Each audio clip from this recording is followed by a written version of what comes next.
It comes out that the disease that the citizens of a closed city have lived in fear of their entire lives was created by the wealthy to keep the poor from believing in themselves and breathing the same air as them. Little Abigail is hurriedly making her way through the woods when her father abruptly declines to pick her up. The group hastily returns home after the old guy instructs the daughter on accurate star navigation. Jonathan and Abigail Foster are greeted by William Garrett, the chief of the security division, on Main Street. The youngster joyfully throws herself on his neck, but the elderly guy is not overjoyed to see a worker. He immediately assumes that the patrolmen were after him. To put his daughter to bed for the final time, the scientist need just ask Garrett for a little extra time. When Abigail enters her father's office, she observes him keeping something concealed behind the mirror. After giving the girl a goodnight kiss and giving her the pendant, Jonathan enters the room and leaves. Abigail is awakened in the middle of the night by her mother screaming and witnesses the last removal of her father. Many years pass. Abigail discovers a note with a meeting location's address after awaking from a nighttime flight, so she makes her way across town to the location. The government is culling the infected with a special device and sending them to be lethally injected at this time, according to a speech that is being repeated in the streets. This disease has been ravaging the city for years. The city has long been surrounded by a tall fence that no one may enter in order to keep it safe.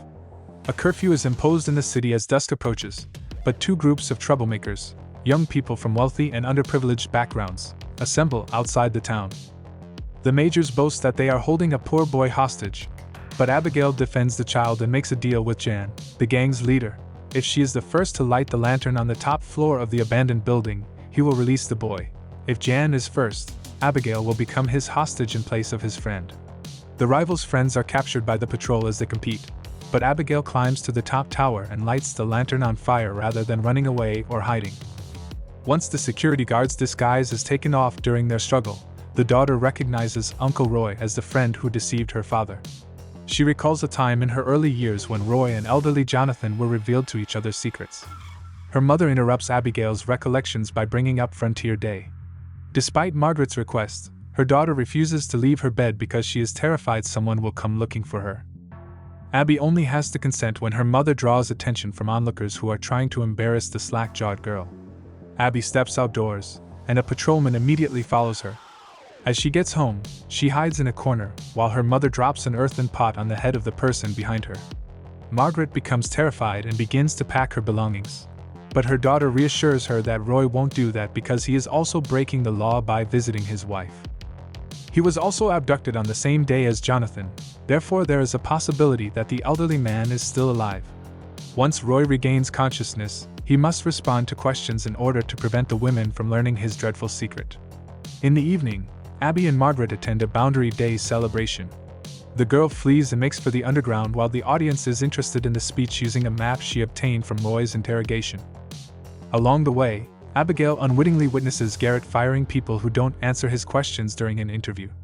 Roy claims that Abigail should be able to find out where Jonathan is, so she scales into the house of Ethan Blake, another of her father's allies. When the girl discovers important documents but is unable to leave quickly, she hides under a table. There, she is able to overhear a conversation between Ethan and the girl, during which it is made plain that he is getting ready to leave town. Unaware that she is being followed, the girl climbs into the trunk of his car in order to exit.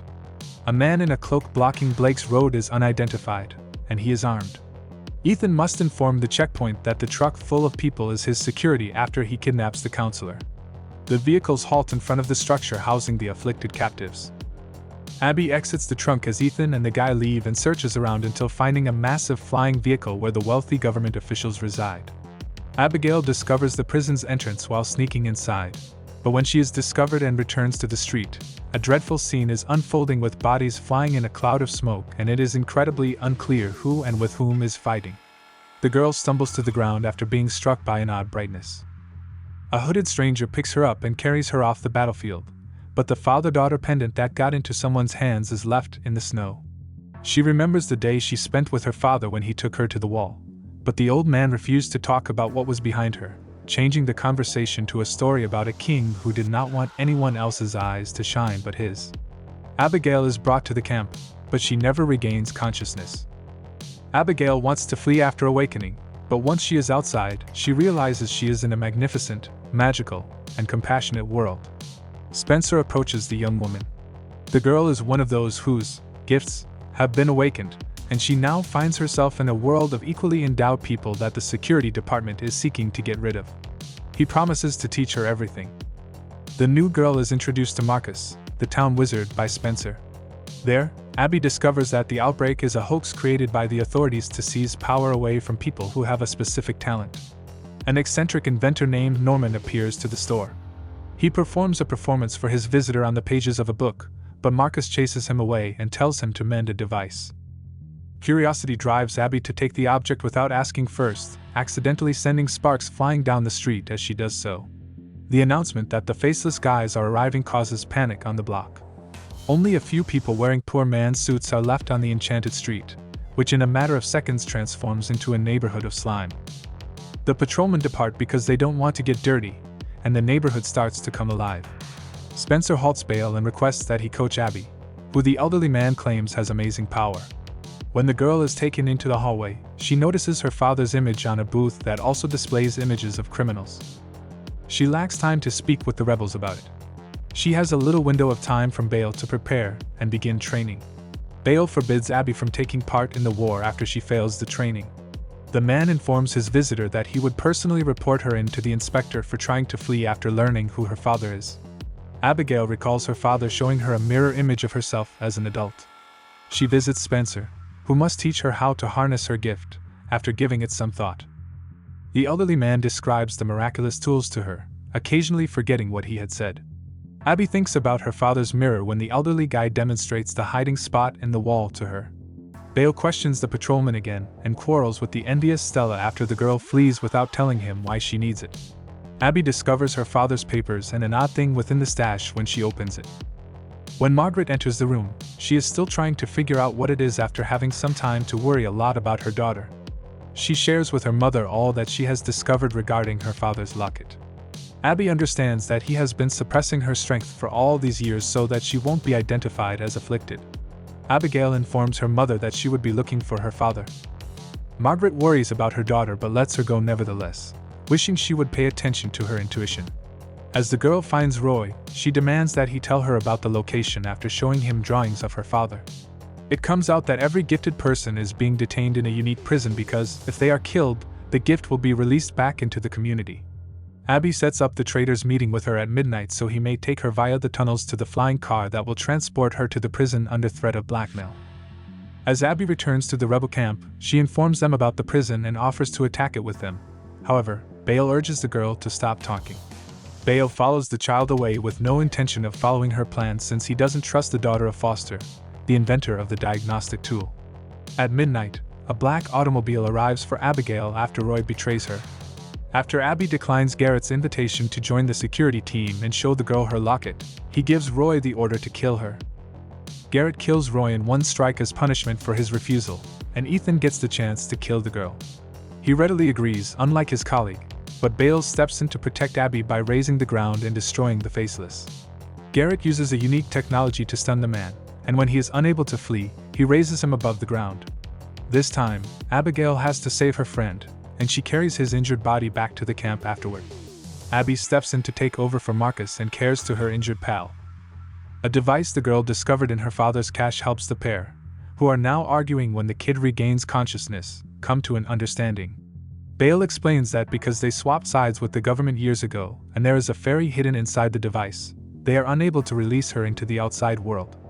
The kid persuades the new girl to join them and begins saving the city, putting her father's rescue out of his mind. Another tale from her father comes to mind for Abby. He once drew a bizarre sign on a piece of paper and demonstrated to her how to light a fire. With this in mind, the girl does go into the tunnels as the rebels launch a coup. While Bale and his men are breaking through the gate, Abigail tries to let them know that they are in for a trap since a whole army of foreign inspectors has arrived.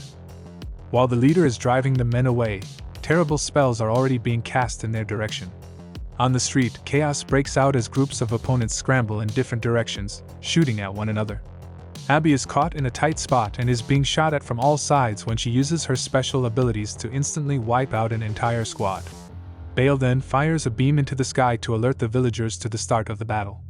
After the man is taken into custody, he learns that Stella betrayed him and had been working for Inspector Garrett the entire time. Abby wonders why no one goes to save the detained pals while the rebels destroy the evidence, knowing that they will soon come for them. The girl releases the fairy in the hopes that at least she will let everyone believe in their abilities because she is unable to shout to her friends. The young woman gathers her friends and delivers an angry speech to them. Nearly everyone, with the exception of Spencer, follows her as she travels to the new leader to assist the arrested. The elderly man stays behind so he can greet the inspectors forcefully. With a flying vehicle, Abby's team infiltrates the prison, and as the girl frees the inmates, Marcus hoists the vehicle into the air. The fairy is rescued by the girl, who then sails the ship outside of the city to reach freedom. The ship pierces the shielding dome and makes its way to the towers housing the remaining inmates. As the guards are captured by the rebels, Abby and her companions search the prison for her missing father, but they are unable to locate him. Abigail must acknowledge that her father is a government employee and that there is no use in searching for him among the inmates, as all that remains is the tool he created to harness the abilities of the gifted. As they ascend to the roof, the wrestlers observe ships nearing the fort. Abby is taken back to her early years while her father provides hints about how to move forward. Like her father had always instructed her, Abigail stands up. Following his cues, she connects 3 different types of devices to arrive at the correct solution. The girl wants to gather the rays to destroy the device. Bale is getting ready to buy her girlfriend some time in the meanwhile.